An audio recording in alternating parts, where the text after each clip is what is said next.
Bueno, pues muchas gracias por acompañarnos esta tarde. Buenas tardes. En este encuentro que vamos a tener Raúl Llopis, regidor de Cultura de Alcoy, y yo con Luisa en torno a esta exposición que tiene aquí en la sala. Bueno, Luisa Pastor es licenciada en Bellas Artes por la Universidad de Granada y doctora con premio extraordinario por la Universidad Miguel Hernández de Elche.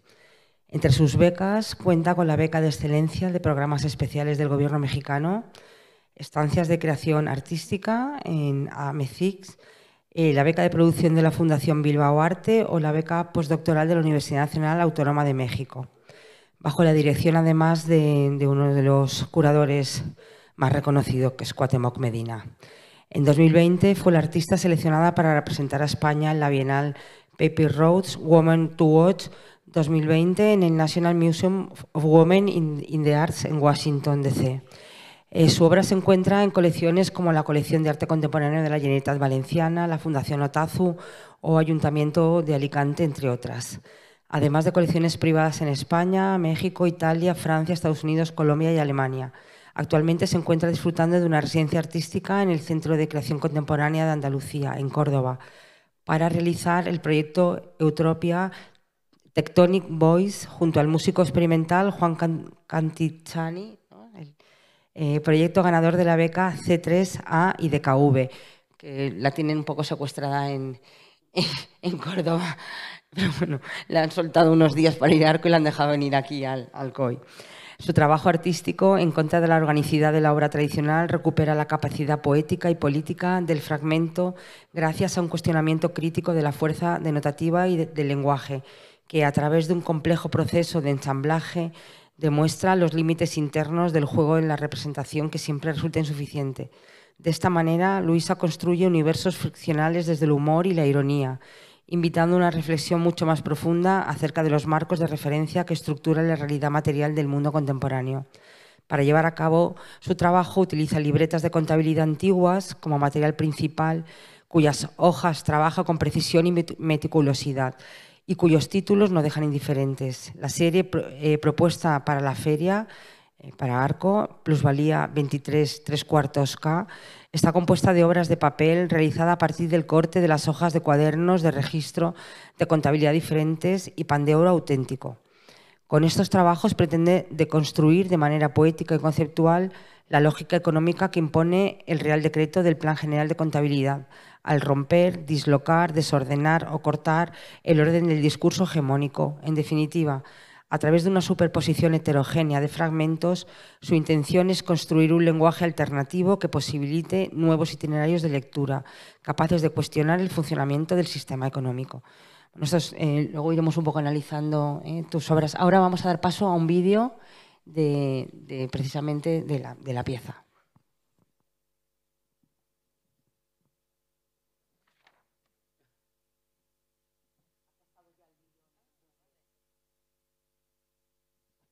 Entonces, comienzo preguntándole a Raúl. Bueno, ya se está viendo también el vídeo. Esta pieza, esta instalación, podemos hablar, ¿no? Porque es una pieza grande, ¿no? Y con una serie de obras, pertenece a un proyecto desarrollado por el Ayuntamiento de Alcoy a través del proyecto Llançadora. Yo quería un poco, Raúl, que contaras, se ha celebrado, ¿no? Por lo menos que yo sepa, 2 años, y contaras un poco en qué consiste ese proyecto. Además, es un proyecto de producción muy interesante. Bueno, pues este proyecto nace en 2019 y justo asociado a la apertura del IBAMCA de Alcoy, del sitio donde nos encontramos, nosotros empezamos a pensar una forma y manera de involucrar a los artistas al proyecto de la apertura, y todo pasaba por unas becas o unas ayudas a producción, tanto en creación o investigación, del arte contemporáneo, y nacieron de esa forma, un poco jugando. En 2019 convocamos esa primera edición con unos premios de 10.000 euros por cada una de esas ayudas o de esos premios. La primera edición nos llevó todo tipo de dolores de cabeza para poder llegar a a premiarlos, a realizarlos, etcétera, etcétera, porque al final también hay que tener en cuenta que estábamos enfrascados en la apertura del espacio, al mismo tiempo que evaluando todas esas propuestas que nos enviaron. En la segunda edición ya fue la cosa de otra forma, porque buscamos a un jurado más cualificado, ya no más cualificado, sino buscábamos tener un jurado que pudiera darle un valor más especial a presentarse a estas becas Llançadora el 2021, donde tuvimos muchísimos más proyectos.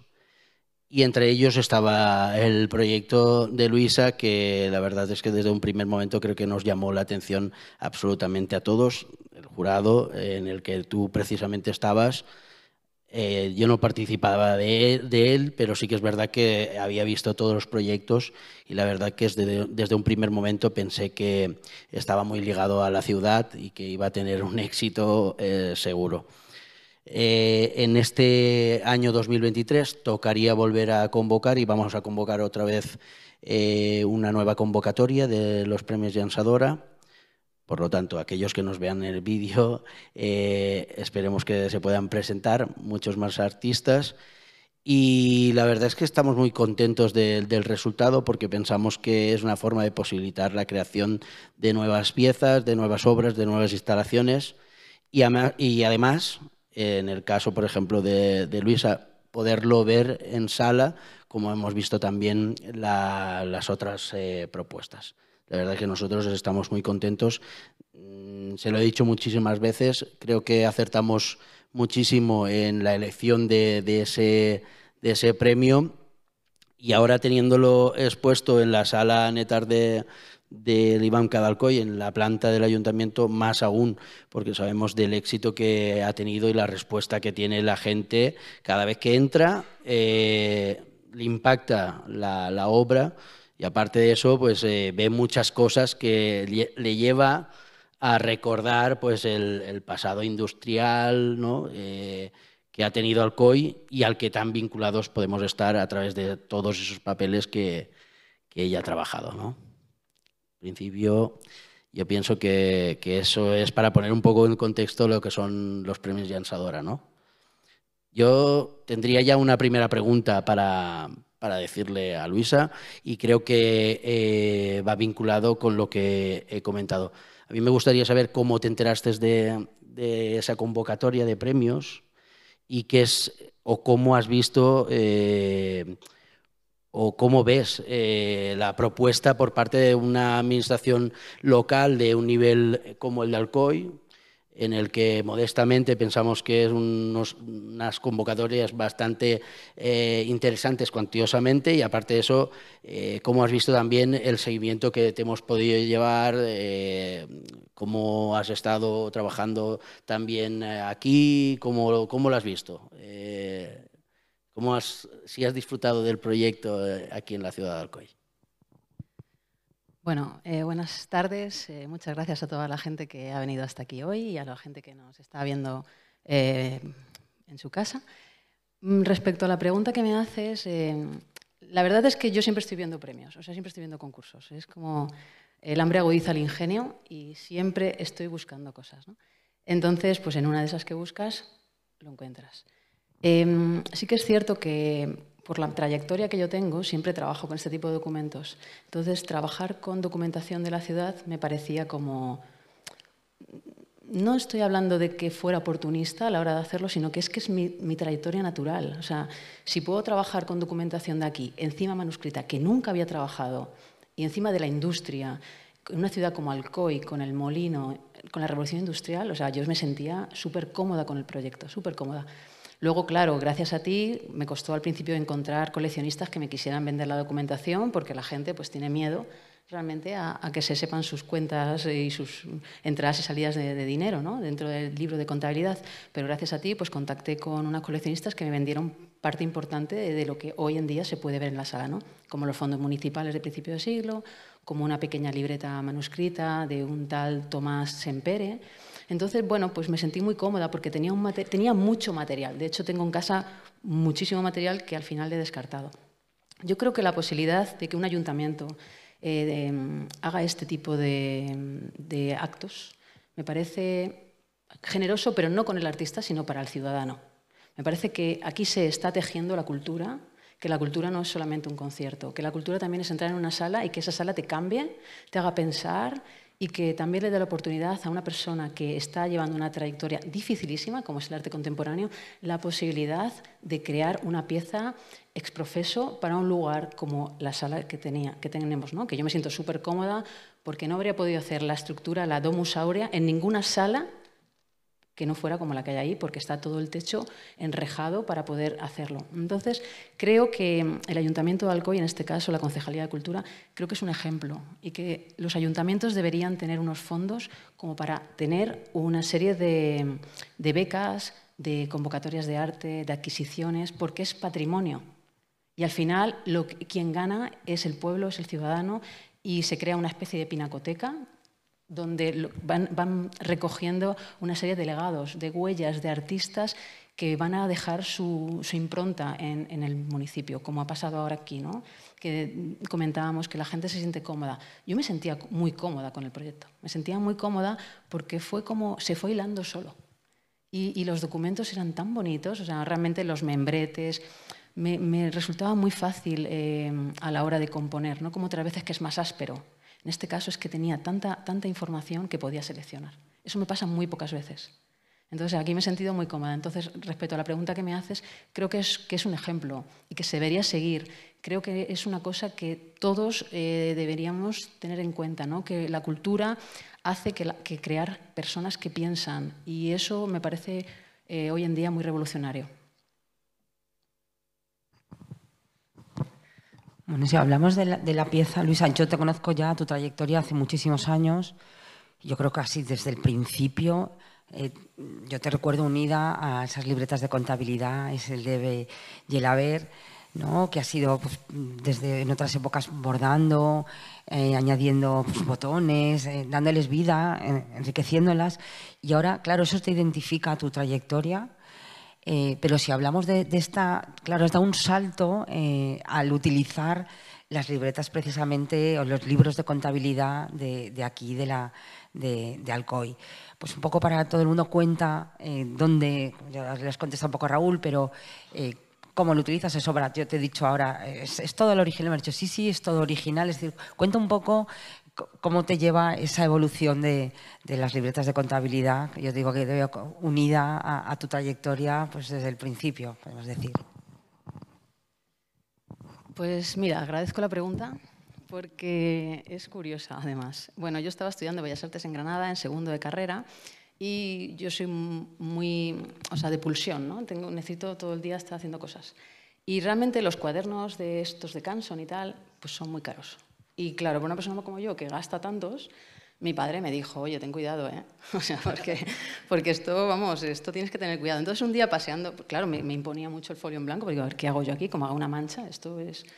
Y un día paseando por Granada me encontré un señor que vendía libretas de contabilidad a 100 pesetas.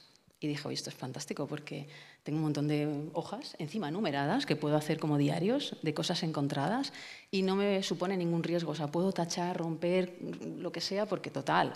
Da igual, esto es para experimentar, ¿no? Poco a poco, esas libretas de contabilidad primero hacían de soporte, donde ahí iba contando cosas que me iba encontrando como un ejercicio de creación diario. Yo encontraba un botón y ¿qué este botón que me sugería? Pues venga, voy a intentar hacer algo con el botón. Todos los días intentar pues, ser ingeniosa, todos los días. Y si un día me iba al cine, recuerdo, bueno, ya me he ido al cine, ¿no? He dejado la hoja en blanco, la pasaba y tengo un montón de cuadernos así. Poco a poco, estos cuadernos fueron soltándose las hojas y fueron apareciendo hojas sueltas donde aparecían las historias. De ahí empecé con la tesis doctoral y me di cuenta que los cuadernos tenían palabras que nunca había contemplado, porque yo realmente le daba la vuelta al libro de contabilidad, las palabras quedaban abajo, hacían como de suelo para apoyar cosas, no flotaban en el aire, sino que había un suelo, pero luego me di cuenta, oye, hay palabras. Y esas palabras que dicen. Y hay tantas libretas de contabilidad como cosas que se puedan registrar. Me puse con la tesis doctoral y investigué qué dicen las palabras. A partir de ahí descubro, bueno, pues a partir de la tesis descubro pues, teorías que yo no conocía, de estructuralistas, pues estructuralistas franceses que dicen cómo romper el lenguaje. ¿Cómo romper el lenguaje? Y digo, pues vamos a romperlo. ¿Y cómo se puede romper el lenguaje en las libretas? Vamos a estudiar el Plan General de Contabilidad. Todo aquello que dice, vamos a hacerlo. No romper, vamos a romper. No tachar, vamos a tachar. Y me parecía como un juego que subvierte la lógica económica del Real Decreto, creo que poetiza, pero también crea un acto político de la pieza, porque realmente lo subviertes de manera conceptual. Es un Plan General de Contabilidad, es un Plan General de Contabilidad, es un decreto ley y todos al final estamos un poco unidos a eso, ¿no? Pero eso me llevó a ir descubriendo cómo poder trabajar primero con el Plan General de Contabilidad, con las palabras, luego trabajar con las líneas de la libreta, donde el año pasado o hace un par de años en la Galería Nordés tuve la oportunidad de exponer escrituras ilegibles a partir de las líneas que configuran las libretas de contabilidad.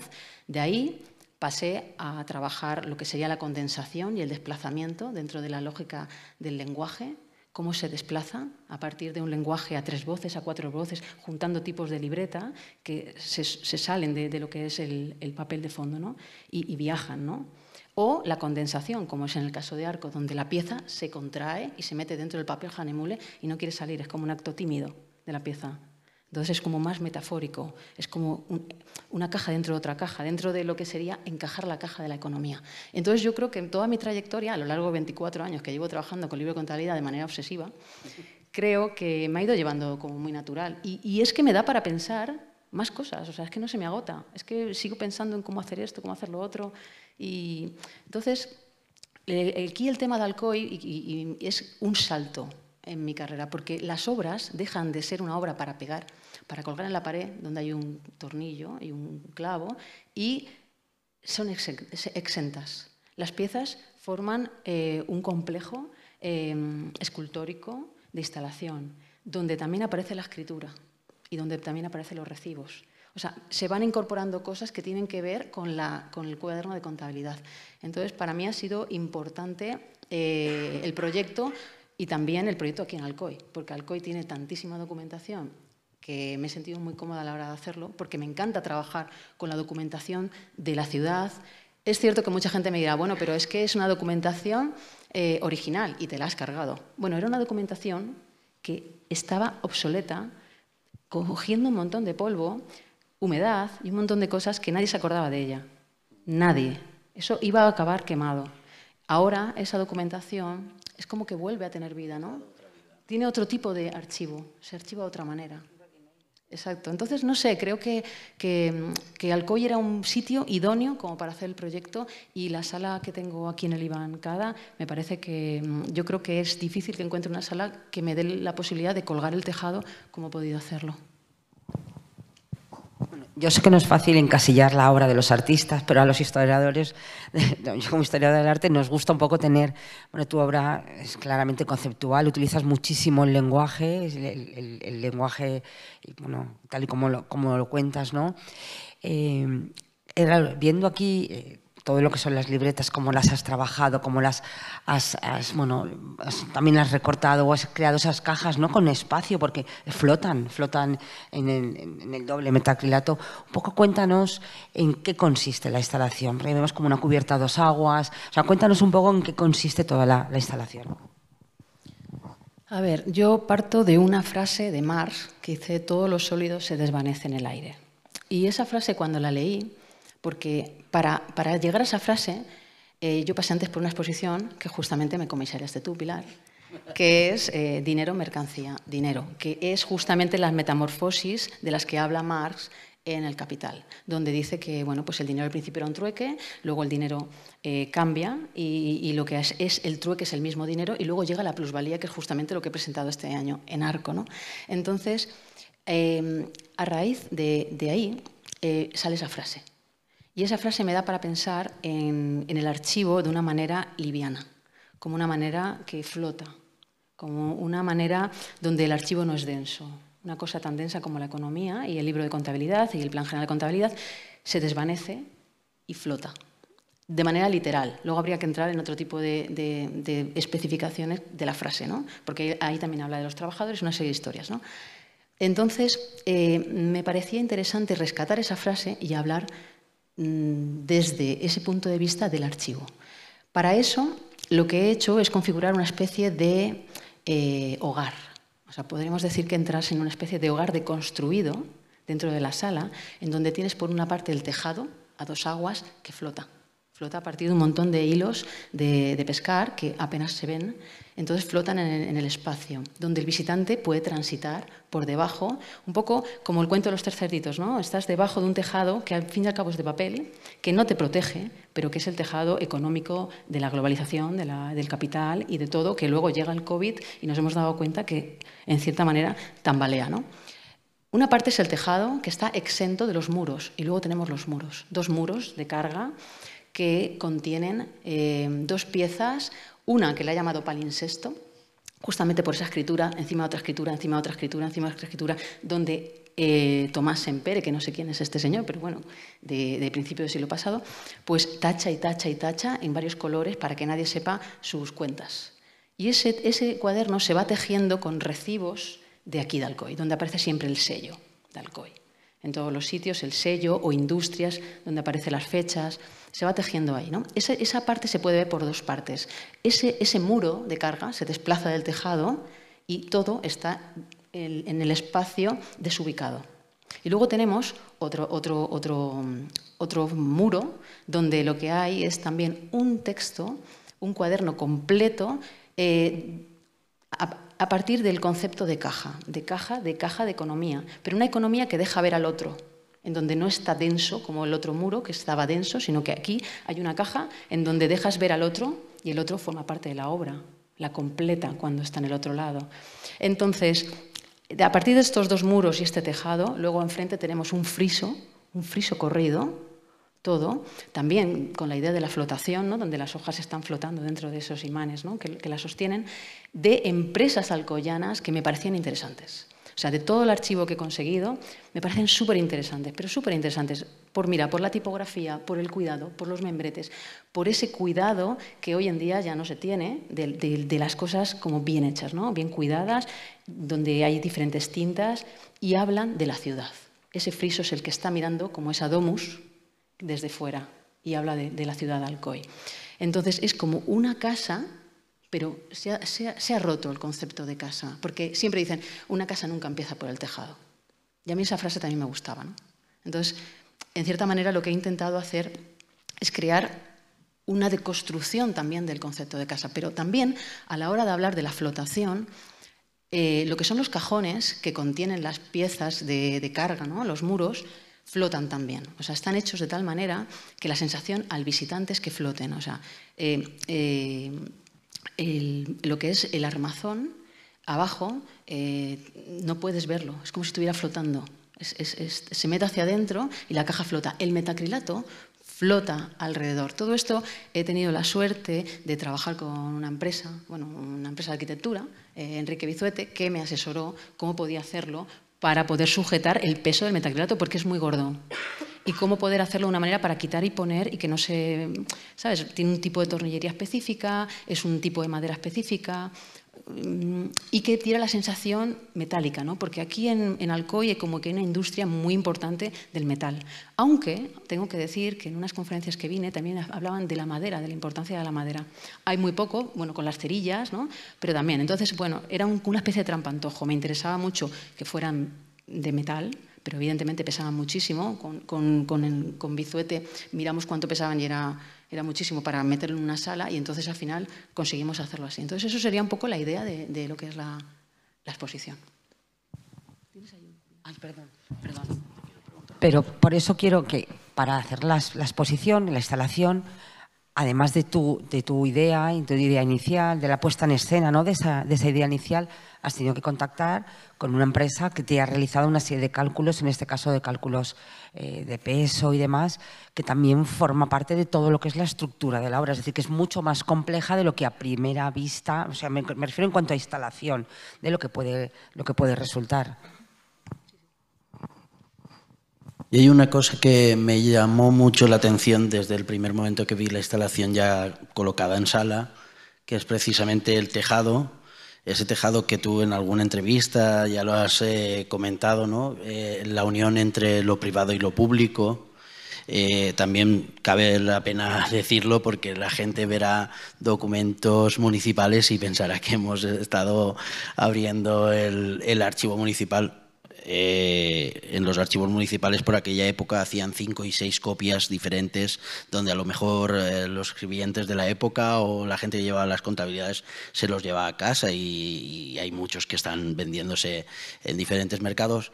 A mí me llamó mucho la atención esa, ¿no? Esa forma de entretejer o tejer lo público y lo privado para construir el tejado, y luego ese friso que tú has comentado, ¿no? Y que creo que ya lo has dicho, donde se podía ver el poderío que tenían las industrias alcoyanas, ¿no? Donde precisamente para hacer un recibo, una factura, había un membrete que era casi más grande que lo que iba a poderse colocar como concepto de venta o de entrega, ¿no? Con unas tipografías, incluso con diferentes elementos dorados, había de todo, quiero decir. Ves el potencial de la época industrial, ¿no? Con el que has trabajado ese material. Y a mí otra cosa de las que también me gusta muchísimo es otra de las cosas que has dicho, que le has dado otra vida a ese material que estaba en una nave industrial allí abandonada, que ha tenido su vida, pero que tú lo has transformado en una obra de arte que la ciudadanía de Alcoy en estos momentos ha podido disfrutar durante todo este tiempo, y que pienso que eso es una cosa muy importante que haces con tu obra de arte, vamos, con esta obra de arte. Bueno, yo creo que el archivo es un archivo vivo, porque si tú tienes un libro pero nunca lo lees, pues puedes tener el libro, pero en realidad no lo estás activando. Entonces a mí me gusta la idea de poder trabajar con dos cosas. Uno, con el paso del tiempo, porque ahí está pintando el tiempo. Yo no estoy pintando. El que pinta es el tiempo, porque considero que el papel tiene una pátina, y a mí esa pátina me interesa. A mí los papeles nuevos no me interesan, pero me interesa el fallo, el error, la mancha de agua. A mí eso me flipa, o sea, me encanta, porque me parece que tiene un plus, que crea la diferencia. Y a mí la diferencia me gusta, que era esa huella del paso del tiempo, ¿no? Entonces, creo que, como dices tú, ¿no? Alcoy es una ciudad, yo creo que de las pocas de la provincia, que tiene un patrimonio de este tipo de cuadernos tan bestia. Y gracias a ti pude conocer a los hermanos Gilbert, ¿no? Que fueron los que me proporcionaron. Y cuando yo fui a la nave, pues claro, imagínate, yo no quería salir de la nave. Porque es que la nave... Es que no solo por los cuadernos, es porque tienen de todo allí. Y yo me sentía, vamos, en la gloria. Decía, madre mía, a ver si me lo llevaría todo, ¿no? Porque tenían muchísimas cosas. Entonces yo creo que darle vida al archivo es volver a hablar de él, ¿no? Volver a rescatarlo, desempolvarlo y presentarlo. Y presentar una cosa que en cierta manera podríamos hablar de que ya estaba muerto por completo. Entonces, creo que el hecho de trabajar con esta documentación a mí me ayuda también a saber más de la ciudad, me ayuda a saber muchísimas cosas que yo no habría llegado ahí con un archivo en blanco, con un cuaderno de contabilidad en blanco, como hasta ahora he llegado haciendo. Hasta ahora yo estaba trabajando con las líneas, los espacios ausentes de signo, cualquier cosa del cuaderno, pero no tenía texto. Aquí ya hay trazo. Hay alguien que lo escribió, se han ido pasando. De hecho, había algún cuaderno que habían diferentes trazos, diferentes bolis. Todas esas cosas me gustan porque creo que complejizan la pieza, creo que le dan varias voces y en ese sentido, lo que te decía, me he sentido muy cómoda. Porque no es lo mismo tener solamente un libro donde no puedes elegir, a de pronto que en mi casa tengo varios aún y que seguramente saldrá algo de ahí. Entonces, bueno, pues creo que la ciudad esta me ha ayudado y me ha ayudado a crecer también porque he podido incorporar el trazo y he podido hacer una instalación y una escultura que antes ni siquiera la había pensado porque tampoco tenía el espacio para hacerlo. Entonces, la apuesta, estoy súper agradecida. Luisa, y bueno, un poco lo que podemos decir es que has descontextualizado los libros de contabilidad para darles un sentido artístico. Es un poco lo que yo decía antes, el concepto del ready-made, ¿no? Descontextualizas, quitas el valor económico y le das un valor artístico. Yo también, como he dicho antes, que te conozco hace mucho tiempo, que sé cómo eres de meticulosa trabajando, que ahora que quiero que cuentes cuáles son tus herramientas de trabajo. No sé si te acuerdas una vez que fuimos de papelerías buscando un bolígrafo azul cuando hacías la lluvia que hacías con un determinado color. Aquí, ¿dónde está también? Cuéntanos, ¿dónde están también tus cajas de tus botones, tus plumitas y todos tus elementos que también utilizas mucho en tu obra? ¿Dónde está? Aquí has hecho también un ejercicio, ¿no?, de minimalismo, ¿no?, de reducción de objetos en la obra de arte. Cuéntanos un poco. Bueno, pues la verdad es que a veces como que me pongo retos, ¿no? En plan, ¿qué puedo hacer con tan pocas cosas? Es como decir, ¿qué puedo hacer si solo tengo arroz? Y entonces, como que ahí aparece el ingenio. Entonces, en este sentido, yo he intentado en esta serie reducir al máximo, o sea, no poner nada que no fuera dentro de lo que me estaba ofreciendo el propio material. No añadir nada. De hecho, hasta el hilo es hilo de encuadernar, con el que está cosido el tejado, que está cosido con fondos municipales de los años 20, con una empresa privada, donde lo privado y lo público están juntos. Pero al fin y al cabo lo privado y lo público sigue siendo privado, porque tú lo único que puedes hacer es picotear un poco, pero no puedes leer nada, porque realmente la lectura se rompe. La lectura en los libros de contabilidad es una lectura diacrónica, vas pasando las hojas y tal. Aquí la lectura también se ha roto y eso también me gusta. Cuando yo empecé, trabajaba con cosas que me iba encontrando. Pues una pluma, un botón, y lo iba llevando al cuaderno con hilo. Yo iba añadiendo con hilo, porque yo pensaba que el hilo me servía como un trazo dentro, y entonces tengo casi todos los cuadernos cosidos, donde yo realmente no tenía pinturas, yo pintaba con hilos y con pegamento y así. Es cierto que en esta serie he ido a la reducción al máximo, o sea, a lo más puro que pueda, ¿no? Donde no utilizo nada más allá que mis elementos como más importantes, que es pues un bisturí del número 3, una plegadera y cola de encuadernar pH neutro. No utilizo nada más. Y con eso me las arreglo, ¿no? Pero, por ejemplo, en la colección de hace poco que adquirió la Generalitat Valenciana, sí que hay botones, sí que hay plumas, sí que hay acuarela, y ahí me lo paso súper bien. Es un despiece de una máquina. Es un despiece de una máquina. Además, una máquina que es una máquina de un coleccionista que compré de Bañeres, una máquina que se supone que es una máquina de juntar esquinas engomadas. Pero yo le quité lo de engomadas. Y dije, máquina de ajustar en esquinas. Y queda como muy humor, ¿no? Una máquina que te junta las esquinas creando una especie de universo plano donde no hay esquinas. Y entonces, pues yo me inventé una máquina en donde tiene 15 piezas y todas esas 15 piezas se activan solamente poniéndolas en las esquinas, justo en la esquina de la sala de exposiciones, para que la máquina actúe, ¿no? En esa especie de humor que decía antes Pilar. Me gustaría volver ahí. Me gustaría volver ahí y, de hecho, a veces vuelvo. Pero cuando estoy como pensando en una serie y pensando en una idea, en un concepto, intento reducir al máximo. Pero cuando quiero pasármelo bien y quiero jugar con el humor, entonces es donde entra todo lo que hay por encima de la mesa. Pero me gustaría seguir utilizándolo porque a veces este tipo de trabajos me da miedo que me encasillen, ¿no? en algo así. Poco a poco yo quiero volver a utilizar otra vez el hilo. Aquí lo he utilizado para crear todo el tejado, ¿no? Ahí lo he vuelto a utilizar, pero ya no lo estoy utilizando y es una... Claro, para coser el tejado, pero ya no lo utilizo para coser mis propios collages, pero el hilo sigo formando parte del cuaderno, el hilo, el lomo, o sea, hay cosas del cuaderno que me quedan por investigar y que quiero utilizarlos. A mí hay otra cosa que siempre me ha interesado preguntártelo, y es si no te impone mucho respeto trabajar con una materia con ese pasado, es decir, una materia que sabes que ha tenido un pasado. Es decir, a mí, por ejemplo, que yo utilizo cosas recicladas y que trabajo con materiales reciclados, no importa el rasgar, romper, tirar, volver a hacer hasta conseguir el propósito que tienes. Aquí no tienes prueba de error. Vas ya a lo seguro y estás trabajando con algo que tiene que dar ya un resultado.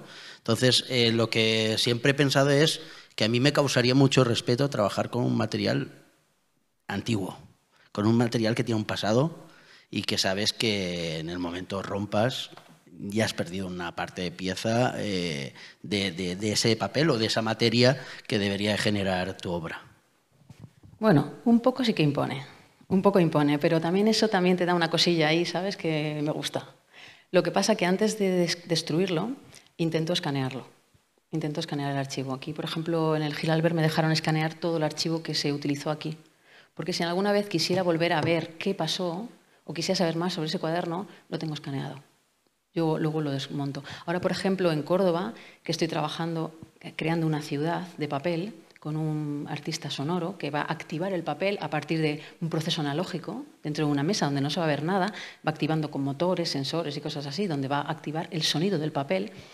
Hemos trabajado con un cuaderno de Jerez de la Frontera de 1907, pero impresionante. Yo nunca he visto un cuaderno tan bonito en mi vida, porque está hecho, se nota que eran unas bodegas Valdespino de vinos, unas bodegas unas bodegas muy, muy importantes, y habían pedido que hicieran ese tipo de cuadernos. La tipografía, e incluso el cuaderno está hecho a medida, tiene incluso pues, un bolsillo para guardar cosas. Al principio, cuando corté la primera hoja, es la que más cuesta, pero luego ya vas cortando, ¿no? Vas cortando y vas trabajando y vamos fotografiando, porque además es tan grande que no caben los escáneres. Vamos fotografiando todas las hojas, para luego tener un registro de todas las hojas y a lo mejor tener un vídeo, ¿no? que hable justamente de ese cuaderno ahí presente, en ese vídeo, pero también el cadáver, lo que queda del cuaderno. Entonces, creo que se complementa bien lo que fue y lo que es. O al revés, o el cadáver y lo que es ahora, ¿no? que realmente está vivo. Vamos a dar un pequeño salto, Luisa. Acabas de llegar de estar en Arco. Sobre esto has dado también, bueno, tienes otra variante, ¿no? Quizá también buscando la tridimensionalidad.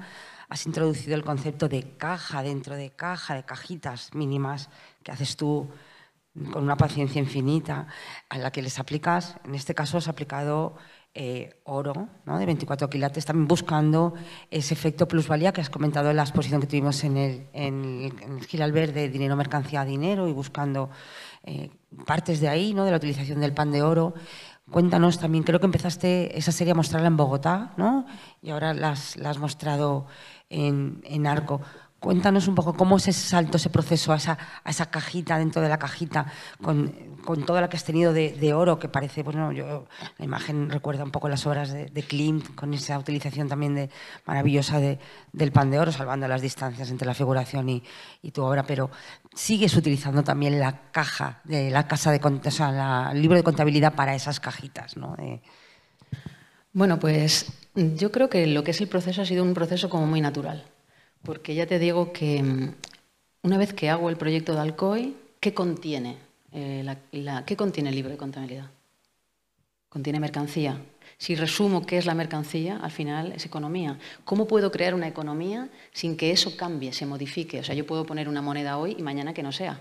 Y por lo tanto ya no tendría validez. Tendría una validez. Pero el oro sigue estando en bolsa y fluctúa.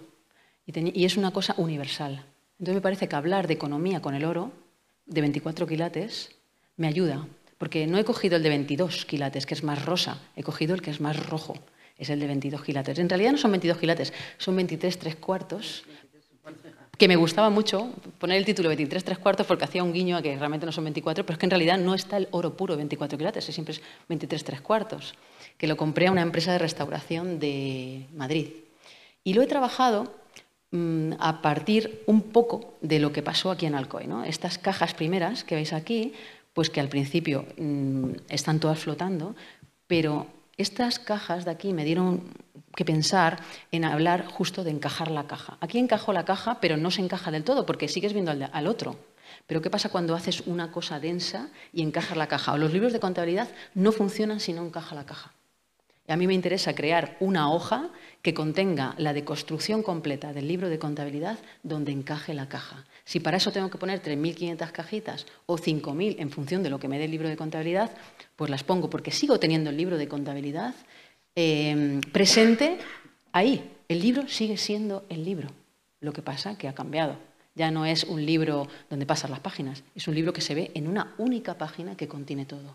Sigue siendo privado, porque no se puede leer, y sigue estando presente. El libro sigue estando ahí. Y a mí eso me gusta la idea, ¿no? De que sigo hablando del libro.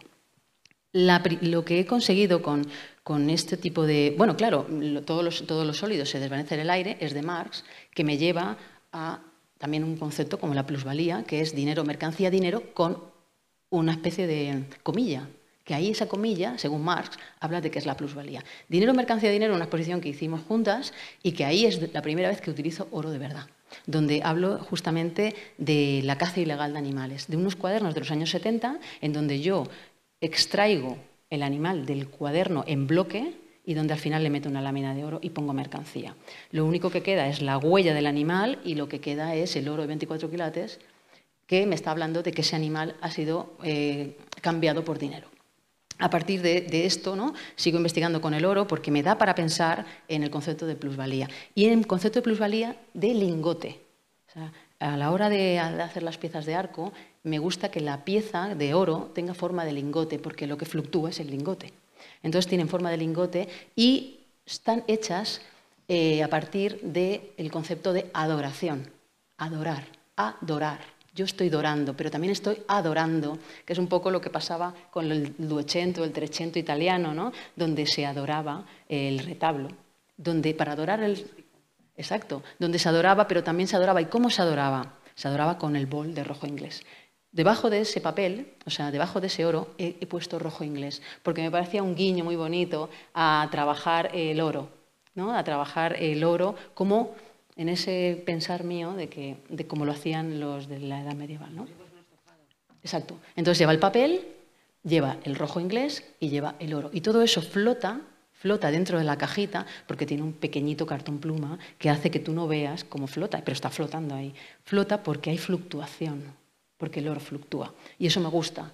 Entonces, dentro de eso, he jugado con el concepto de plusvalía en cuanto a cuánto oro pongo. Ahí, en la pieza de Bogotá, por ejemplo, había un 20% de oro. Había un 20% de oro y lo demás era pieza sin nada. O sea, ¿eso qué significa para mí, para mi forma de entender? Que dentro de la economía es una economía que tiene cambios, que es una economía que varía, ¿no? Pero, por ejemplo, en la pieza de arco que se vio hace muy poquito, toda la pieza tenía oro. Es una economía estable, no hay posibilidad de vacío, está todo lleno. Entonces es una economía estable. Y no sé, yo creo que al fin y al cabo lo que es mi trayectoria es que me va llevando una cosa a la otra, el cuaderno me va hablando y yo voy escuchando que tengo más o menos que pensar, pues esto me lleva a esto me lleva a esto, ahora la plusvalía, porque cuando hice esta pieza me di cuenta de que ¿qué me está hablando el cuaderno? El cuaderno está contabilizando cosas y ya hay trazo, ya hay escritura. Por ejemplo, la pieza de arco está hecha con un cuaderno de Alicante del 38 final de la guerra, donde estamos hablando de una economía, vamos, paupérrima, pero el cuaderno está todo hecho con oro. Entonces ahí también me gusta. Y luego, por ejemplo, en las piezas que se ven en Bogotá o en arco, juego también con el papel. El papel que contiene la parte trasera de la pieza es un papel Hahnemühle 350 gramos, que es un papel muy caro, porque se utiliza para fotografía. Su papel de algodón, museo, es muy caro. Pero el papel de algodón no es el personaje importante. Es justo la trama de las 3.000 o 4.000 cajitas que hay que duermen sobre el papel de algodón. Estamos hablando de que la celulosa duerme sobre un papel caro. Y eso también, ahí hay un juego de jerarquías de quién es quién. La celulosa está por encima del otro, ¿no? Y ahí también ese juego, me gusta también el juego de jugar con ese juego de economía, ¿no? ¿Por qué tú tienes que estar delante? ¿Por qué tú no? Y al mismo tiempo todo eso va en cajas de marcado en cristal antirreflejo, porque si no te reflejas y no ves la pieza, porque es muy de detalle, pero al mismo tiempo está enmarcado en roble, porque el roble es noble como el oro es noble, y me gusta todo, que todo esté dentro de la sintonía de lo mismo, pensar hasta el último detalle, el cuidado de todo. Perder el tiempo a la hora de hacer la pieza. El tiempo se paraliza en mi casa, no me acuerdo ni de comer, ni me acuerdo de nada. Yo estoy haciendo la pieza y estoy haciendo la pieza. ¿Te consta? Pues esa es la idea, porque al final estás tan metido en algo que se para, todo se para, y en un mundo donde todo tan rápido y todo es tan líquido, parar el tiempo también me parece como un acto de rebeldía, ¿no? De decir, bueno, hoy todo se hace muy rápido, sin el cuidado, pues yo voy a tener todo el cuidado del mundo y voy a intentar exprimir al máximo las horas. Y sobre eso también quería preguntarte por tu producción, porque claro, no es lo mismo una pintura, por ejemplo, gestual, que lo que tú tardas en hacer una obra de estas, una obra con 5.000 cajitas. hablamos ya de meses, ¿no? Entonces, un poco eso, si eso te paraliza el resto de producción, si vas alternando piezas un poquito más pequeñas con un proyecto grande, un poco, o te dedicas en cuerpo y alma a eso, ya solucionan los problemas de quién me enmarca, quién tiene este tamaño tan grande, cómo la llevo, cómo la recojo, o sea, todo eso va unido también a tu producción como artista y a tu trayectoria. Yo cuando leo un libro,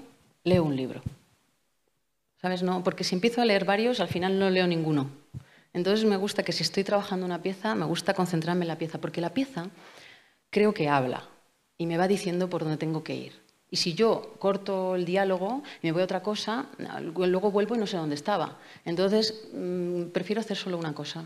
Y cuando estoy haciendo eso, a ver, salen cosas que me surgen, que tengo que resolver y que realmente no tengo ni idea, ¿no? Pero eso se va resolviendo solo. Pero cuando tengo una pieza, en la mesa tengo una. Tengo una mesa grande y en esa mesa pues tengo una pieza. Cuando acabo, otra. Pero todo a la vez no puedo porque cada pieza tiene sus ritmos, tiene sus formas de funcionar, cómo va creciendo. Y si al final estoy en varias, pues no estoy en ninguna. Eso es un poco así. Las piezas, por ejemplo, como tú bien dices, se enmarcan en Santiago de Compostela, donde tengo la galería, y yo lo que hago es, tengo una caja especial para mandar lo que es la pieza, porque la pieza es exenta. La pieza se va configurando ella sola a partir de muchas cajas que al final crean un bloque. No es una página donde yo voy pegando, no, se van configurando como un puzzle y se crea un bloque de papel. Ese papel va en una caja y luego el papel, Hanemule va en otra parte donde yo antes lo he firmado. Le he presentado la pieza, lo he firmado y el enmarcador de allí ya he hablado con él varias veces y ya sabe lo que quiero, cómo lo quiero y, en fin, y ya se presenta allí porque de allí está la galería y es más fácil manejar una pieza de cristal allí que no mandar de cristales de Alicante de aquí. Entonces sí lo pienso. Y asociado a esa pregunta que ha hecho Pilar, que más o menos la quería hacértela también, es, y también asociado a otra cosa que has dicho, ¿no? Es decir, a ti los cuadernos te hablan.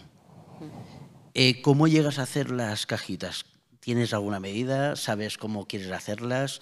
¿Intuitivamente vas cortando y vas creando? ¿Cómo es ese proceso en el que tú al final te decides a hacer 3.500 o 5.000 cajitas de diferentes tamaños para componer esa pieza? Bueno, al final la práctica hace al maestro y al principio no tenía ni idea y yo iba haciendo un poco pues diferentes, ¿no? Como iba cortando el papel, pues diferentes. Ahora ya, después de haber hecho varias y ya un poco intentar, pues, a ver, es que al final vas aprendiendo. Y al principio, por ejemplo, también tenía problemas con el oro porque no se puede tocar, desaparece. Tú lo tocas y desaparece. Tengo que estar todo el rato como flotando el oro, no lo puedo tocar. Entonces, las cajitas igual, pero ya tengo como un poco de una técnica. La técnica es, primero hago una colección de cajas más grandes que van a ser como la base, donde van a estar las otras. Y luego, pero hasta que no tengo todas, no empiezo la pieza. O sea, y luego las separo, ¿sabes? Digo, pues grandes, pequeñas, voy separando, voy contándolas, hoy he hecho tantas o mañana tantas.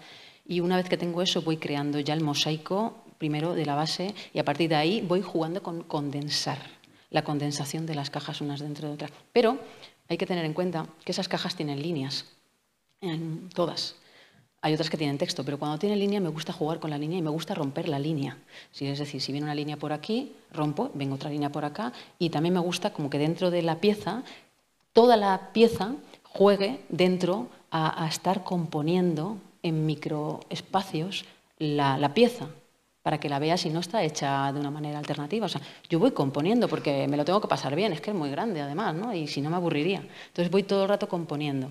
Cuando es, por ejemplo, con texto, intento siempre por la parte donde más texto tiene, para que realmente quede presente el texto, pero a veces juego con texto, a veces dejo con espacios ausentes, para que haya vacío, donde la palabra surge de la última caja, ¿no? Como una voz, como un susurro de aquello que fue en aquellas paredes, como cuando nos vayamos de aquí, ¿no? Que se queda la conversación un poco aquí, y eso también me gusta, ¿no? Me parece que es bonito, es poético. Me gusta jugar con esas cosas que me voy inventando, para ir construyendo historias dentro de lo que es la contabilidad, de lo que son las hojas de cuentas. Y tengo muchísimas libretas porque voy buscando. Entonces, Hay libretas que a lo mejor tengo incluso de cuando estudiaba Bellas Artes, pero esas no han tenido la oportunidad aún, porque no todas tienen el momento. Hay libretas que pienso que, bueno, esta me servirá para otra cosa, o cada cosa tiene su momento, y yo dejo ahí que esté y ya en algún momento pues la utilizaré. Esa era otra de las preguntas que te iba a hacer. Si eres una loca de guardar material, porque a mí, por ejemplo, me pasa. Es decir, yo tengo un cuarto en casa que allí no entra nadie porque saben que está lleno de cartones, papeles que digo la almohadana y todo el tema. Que allí está repleto de materia que al final pues se utilizará o no, pero ahí está. Eso es lo que te quería preguntar, si eres de las de hacer acopio y tener mucho material en casa. ¿Sabes qué pasa? Que a mí todo me resulta como que tiene posibilidad. Todo. Es que hasta el pequeño papel que digo, y esto tiene posibilidades, ¿eh? Entonces es un poco caos, ¿eh? Porque a veces sí que se me monta un lío, pero suelo tener más o menos las cosas dentro de mi caos. Yo sé dónde están mis cosas y sé qué es y me acuerdo de la libreta. Es como si tú tuvieses, no sé, libros de familias de tus cosas. Y de hecho, de las piezas, cada pieza tiene su libretita, ¿no? De cómo se ha gestado, como su historia por libreta.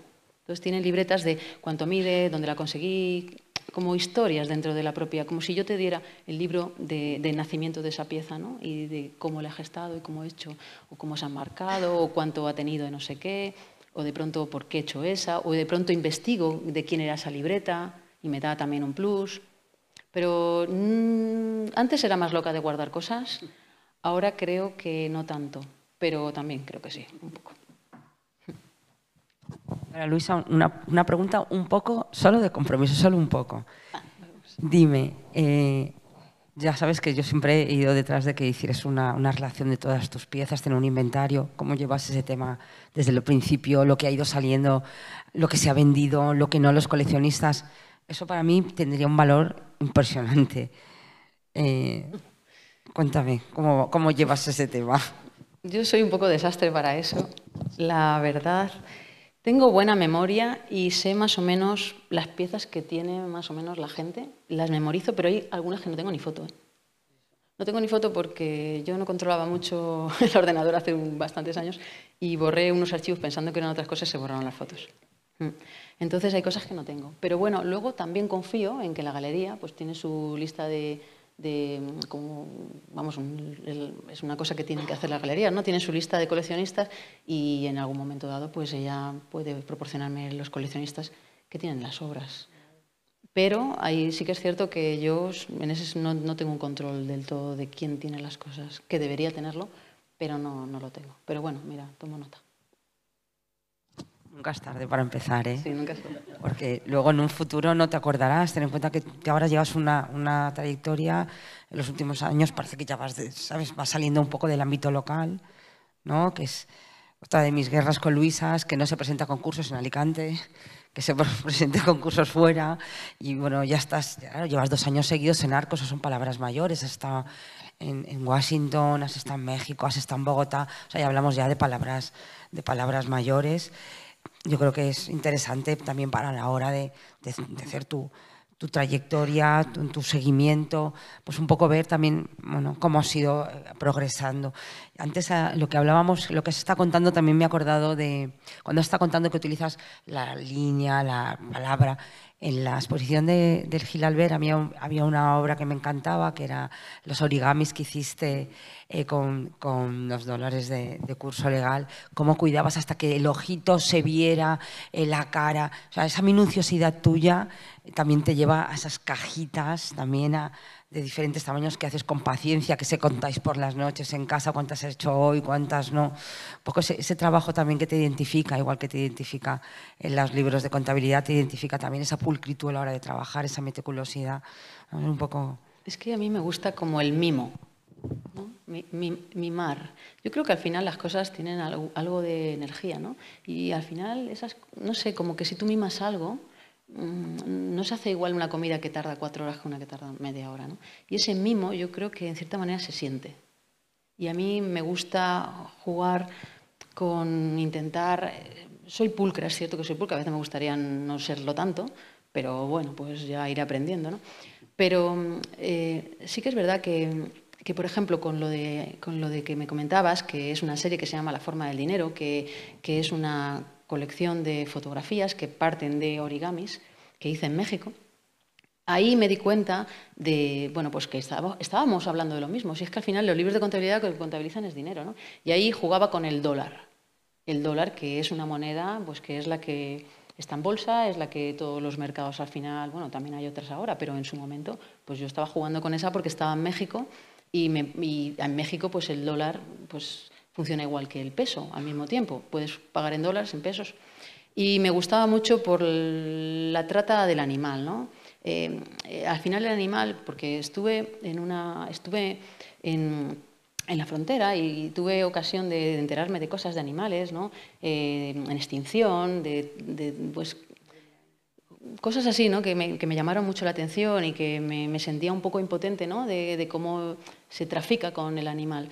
Y entonces creé una colección de animalitos hechos de origami, que me costó bastante porque no controlo yo tanto, pero al final, pues a base de ver muchos tutoriales y cómo crear ese dólar, convertirlo en animales, ¿no? En un mono, o convertirlo en una cabrita, o convertirlo, ese dólar, con un dólar, jugar con el origami, convertir una colección de animales y hablar justamente de la forma del dinero. Se llamaba así la serie, ¿no? La forma del dinero, porque esa forma del dinero es la que hace que haya intercambio de caza ilegal, el dinero, el animal y darle vueltas. A mí me encanta darle vueltas a las cosas e intentar exprimir al máximo con lo menos. Y en esa pulcritud, porque también creo a veces que si no está claro el concepto, al final yo creo que el espectador se confunde. Y a mí me gusta que sea una cosa directa, como una flecha. A veces lo consigo, otras veces no, ¿no? Pero en este caso, por ejemplo, era una cosa muy directa. O sea, estaba jugando con animales y estaba jugando con el dólar. La forma del dinero, pues, era como una cosa muy obvia, ¿no? Por decirlo de alguna manera. Entonces, a veces, y lo que dices tú, por ejemplo, de las cajitas, o sea, creo que mi trabajo es muy minucioso y muy meticuloso. A veces yo no sé si lo soy tanto, pero cuando me pongo a trabajar la mesa tiene que ser blanca, no puedo trabajar en una mesa que no sea blanca, me gusta que sea blanca para ver el fondo y cómo funcionan las cosas encima de una mesa. O sea, tengo algunas taras a lo mejor, ¿no? Pero me ayudan a la hora de yo estar tranquila a la hora de crear la pieza. Sí, sí. Pues yo feliz. Podríamos abrir un turno de palabra. Si alguien tiene alguna pregunta, podríamos pasar el micro y preguntáis. ¿Queréis preguntar a alguien?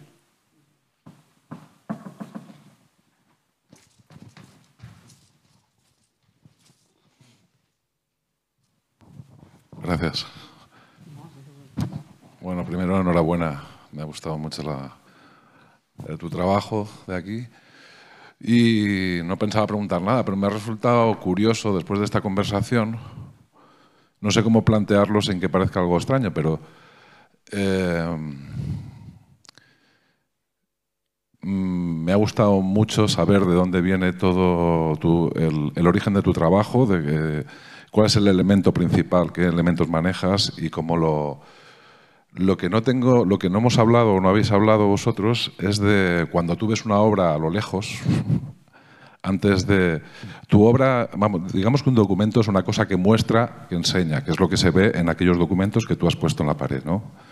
De lejos yo veo que son documentos, me están mostrando, me están enseñando. Cuando tú ya empiezas a trabajar con ellos, lo que muestran y lo que enseñan se encripta, empieza a desaparecer o se ve muy pequeñito, te tienes que acercar. Entonces, lo que yo ahora estoy viendo en esa pantalla es una obra que tiene una lectura estética también desde lejos. Y de eso esa retícula, esa trama, urdimbre, esa manera de trabajar, de eso no habéis hablado en absoluto. Entonces, no sé por qué. Quiero decir, si es que este es el resultado, que trabajando de esa manera, la conclusión única puede ser esta, y yo supongo que tendrías otras visiones estéticas generales, o sea, aún trabajando de la misma manera.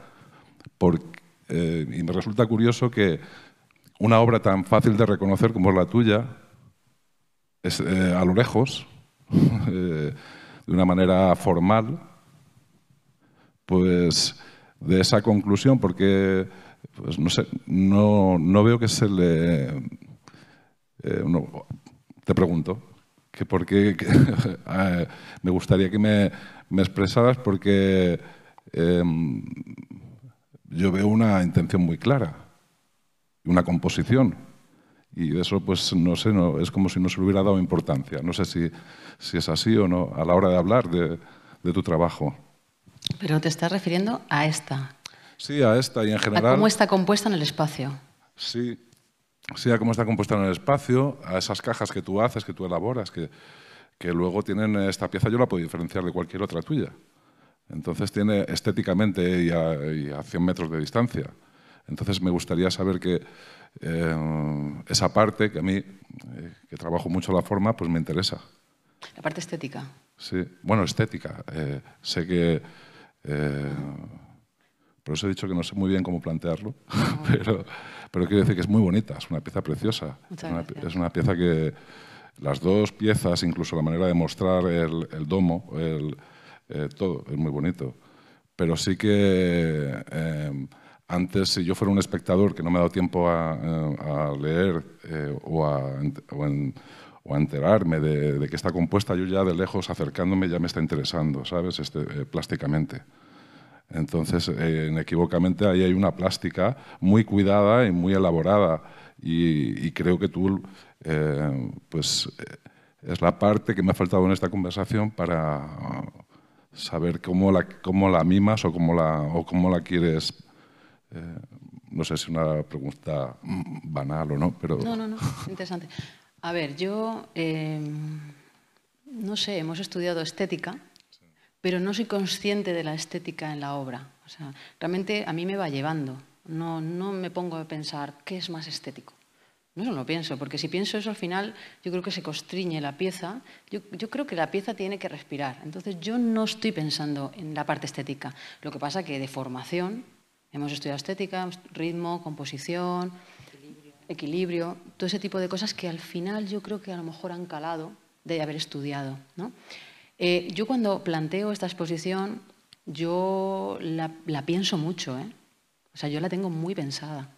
Yo sé cómo la quiero y yo la visualizo. Una cosa que me pasa, por ejemplo, es que no puedo hacer algo que yo no visualice antes. O sea, yo tengo que funcionar, o sea, yo a veces me quiero presentar a una convocatoria, pero si no la tengo bien visualizada, no la puedo escribir. Necesito como verla en mi cabeza de cómo va a quedar.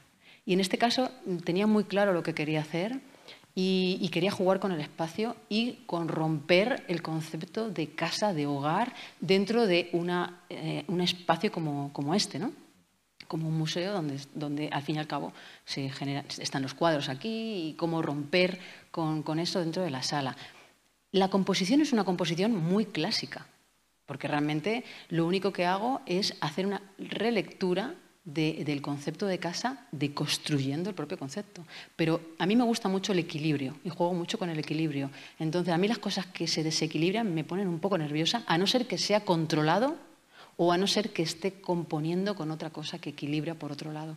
Me gusta, como dentro de mi composición, un poco el orden, porque me ayuda también a mí a la hora de generar la pieza. En este caso, es una composición muy clásica porque encontramos, si habláramos, por ejemplo, de punto y línea, ¿vale? Encontraríamos, por ejemplo, un punto, una línea y un punto y una línea. Entonces, dentro de lo que es la sala, se genera una especie de sensación de armonía, porque realmente el tejado está alejado de lo que son los muros, pero casi están ahí, ¿no?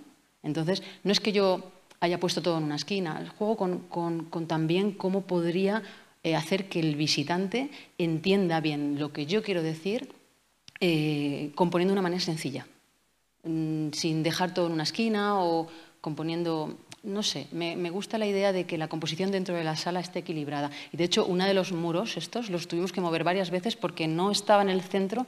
Me daba la sensación que cuando miraba y veía la perspectiva se giraba y tuvimos que volverlo a cambiar para que tuviera la sensación como de punto de fuga, ¿no? Cuando estás en un lado. Entonces, así sí que lo cuido. Luego, por ejemplo, dentro de lo que es la composición de las piezas, cada una no se repiten. O sea, cada una es un tema diferente. O sea, estoy hablando del palincesto, es el palincesto. Estoy hablando del friso, es el friso.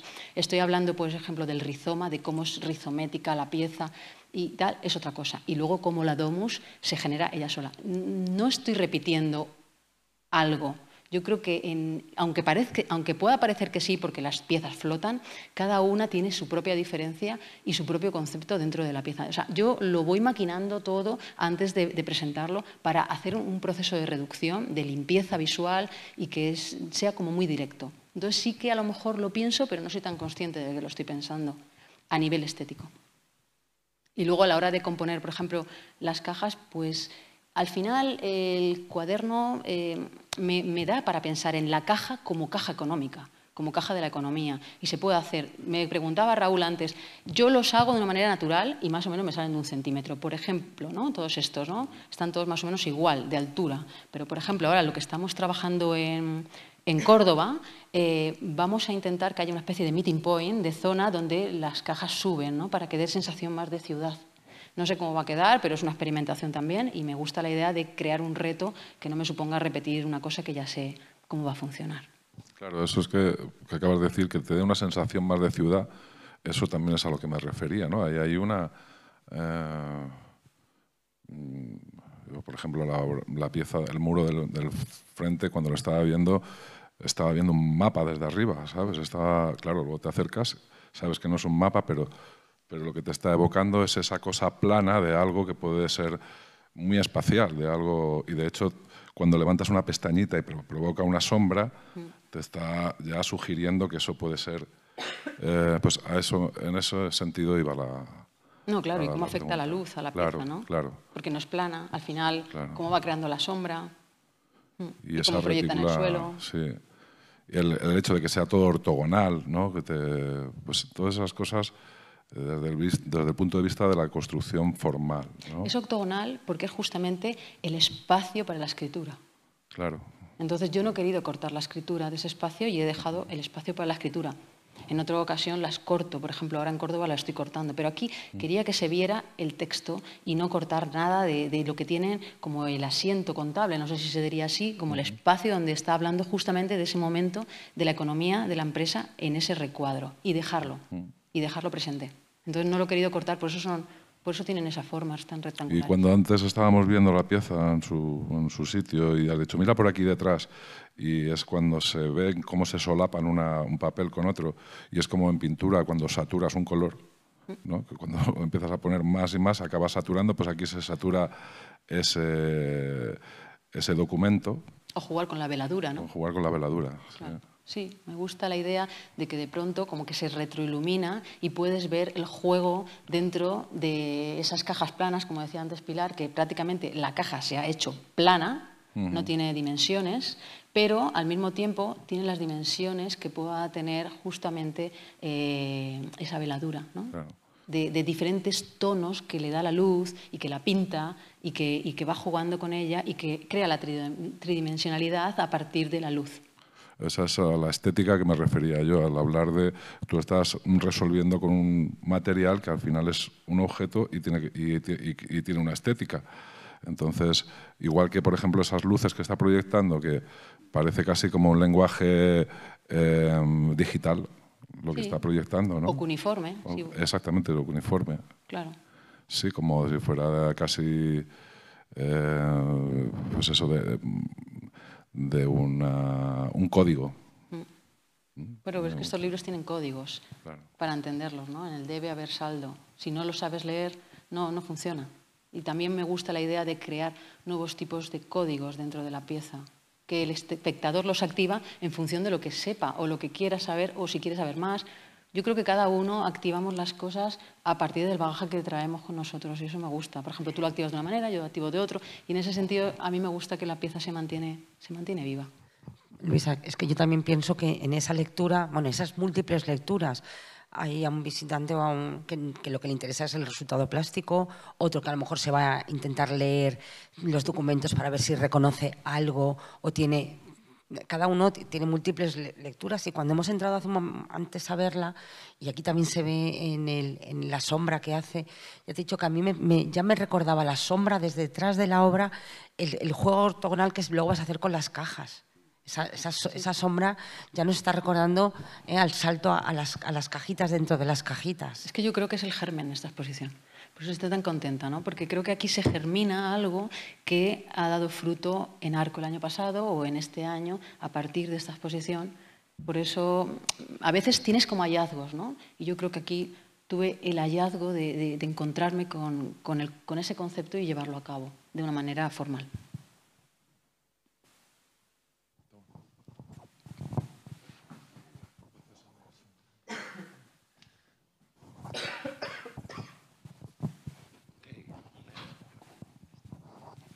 Bueno, en primer lugar, pues enhorabuena por la expo y por la conferencia, que está siendo muy interesante. Y antes has comentado que en esta obra de Delante, pues como en otras obras tuyas, has utilizado todo el libro para hacer la obra. Y yo me preguntaba si hay obras donde no has utilizado todo el material disponible y en ese caso, ¿qué pasa con ese material? ¿Lo guardas, lo archivas, lo desechas? ¿Has hecho alguna vez una obra a partir de los restos de otra? Sí, o sea, sí. Sí, porque lo que es el resto me gusta, me interesa. Porque me da unos recortes que yo no había pensado. O sea, es como unas formas que yo no lo controlo. Y a veces voy recortando y voy viendo lo que sobra y digo, sí, es más interesante lo que sobra que lo que estoy haciendo. ¿Sabes? Digo, voy a fijarme, ¿no? Que realmente eso es lo más interesante. Y ahí me gusta ser una persona como abierta y pensar que lo de fuera puede entrar en cualquier momento en lo de adentro y lo de adentro puede desecharse por completo y quedarme con lo de afuera. O sea, estar atenta a lo que pasa en la mesa cuando estoy en el proceso de recorte o de cosas. Es cierto que intento utilizar siempre las libretas, ¿no? Pero a veces pues una libreta no me da para la pieza que quiero o me sobra espacio. Entonces ahí lo que hago es generar otra cosa. Por ejemplo, de una libreta de aquí de Alcoy también, de 1898, que era de textil, de una empresa textil de Alcoy, la convertí en hilo textil, o sea, como en un hilo. Entonces lo que hice fue cortarla de manera vertical para crear una especie de cacofonías, donde toda la libreta se cortó de manera vertical a 7 milímetros, toda, y se fue empalmando. Entonces, a partir de una colección de jícaras de porcelana, lo que hice fue crear una especie de comunicación a partir de una libreta que venía del textil y crear un hilo, que era el hilo de la comunicación, de esas jícaras de cuando nuestros abuelos tenían allí, ¿no?, de porcelana, y se supone que por ahí va la comunicación, ¿no? Me gusta la idea de esa comunicación que es cacofónica, donde no hay un lenguaje, es un lenguaje roto, es un lenguaje de balbuceo, y esa libreta me dio para hacer esa pieza y otra pieza que salió de esa libreta. También con la misma idea de hilo, porque el cuaderno era textil. Entonces, ¿cómo convertir un cuaderno textil en hilo? Pues justamente cortándolo todo a 7 milímetros porque el hueco de la jícara era de 8. Entonces, el mismo hilo de ese cuaderno, ir pegado uno tras otro, iba entrelazado de tal manera que creaba puntos de tensión donde se tensaba la pieza y era una pieza muy grande que se expuso en las salas en Juana Francés de la Universidad de Alicante y esa, si hubiera alguien que lo hubiera cortado, se habría caído toda. Porque eran como 12 metros, pero estaba toda tensada a partir de la jícara, que hacía justo el doblez de ese libro de Alcoy de finales del siglo XX, que era de hilo. Entonces, jugar con ese tipo de cosas. Por eso cada cuaderno tiene sus cosas y yo lo voy pensando y lo voy macerando y cuando tengo el elemento que se junta, perfecto. O sea, por ejemplo, cuando encontré los cuadernos estos donde trabajé con Pilar en Dinero, Mercancía, Dinero, que eran de animales, yo ese cuaderno no se activó hasta que de pronto encontré una postal de un señor que venía de Bombay y que decía en el cuaderno, que decía en la postal, queridos tíos, no sé qué, no sé cuánto, estoy en Bombay, os mando una postal de mis últimos trofeos. Y donde aparecía él con 2 jaguares allí en la postal. Claro, y yo tenía una colección de 33, que es un número muy interesante porque es el año que muere Cristo, que me pareció como curioso, ¿no? De 33 cuadernos de diferentes animales. y se activó gracias a que de pronto encontré esa postal. Entonces, a veces sirven para una cosa, a veces sirven para otro, en función un poco de lo que voy pensando, se van juntando cosas, casualidades, causalidades, que me ayudan como a ir. Pero un cuaderno puede servir solamente por una cosa o un cuaderno de pronto me da para hacer algo más. Estoy abierta a realmente qué la posibilidad que me ofrece el hallazgo de esos restos que sobran o de ese cuaderno que encuentro.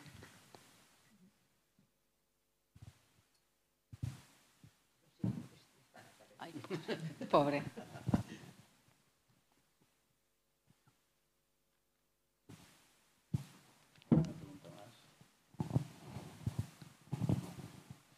Bueno, pues yo, si queréis, vamos dando final a este encuentro. No sin antes agradeceros tanto Pilar como Luisa por esta propuesta para poder haber explicado un poco más, si cabe, la pieza y tu obra, tu trabajo, sin dejar también, quiero que quede claro que vamos a mantener la exposición durante un poco tiempo más. Ya se lo he comentado a Luisa, pero os lo anuncio también a vosotros y también lo haremos público. Vamos a mantenerla durante un tiempo más, con la intención de que, la verdad es que la pieza ha tenido un éxito muy bueno, una aceptación muy buena y vamos a prolongarla durante un tiempo, no sabemos tampoco durante mucho, pero vamos a tenerla un tiempo más para que la gente pueda visitarla y bueno, si conocéis a alguien que no haya venido, que venga aquí al IBAM Cada Alcoy a ver la pieza que fue ganadora de este premio Llançadora por parte de Luisa Pastor. Y bueno, si queréis decir alguna cosa más para despedir, la verdad es que agradeceros que hayamos tenido este encuentro. La verdad es que creo que ha sido muy productivo, ha estado muy interesante. Y nada, si queréis decir alguna cosa más.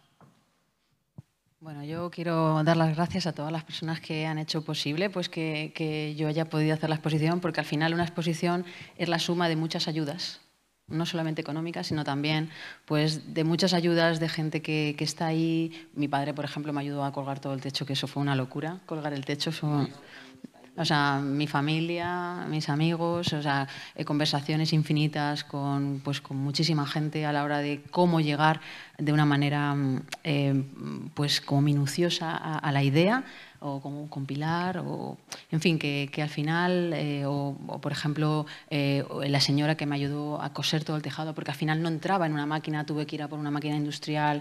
O sea, al final van surgiendo cosas y vas encontrándote a la gente que pues eso, la gente que te ayuda a ver de qué manera, porque al final dos personas piensan más que una, ¿no? Y dice, pues mira, lo hacemos así, o piensas así, o no. O sea, entonces estoy súper agradecida y quiero dejar constancia de que al final la exposición es gracias a muchas ayudas y que simplemente quiero dar las gracias también a, bueno, pues aquí al Iván Cada, a Gilberto por su ayuda incondicional, su paciencia, a Pilar por haber estado aquí a mi lado hoy y por supuesto a ti y a toda la gente que estáis aquí escuchándonos aquí divagar todo este tiempo. O sea que muchas gracias a todos.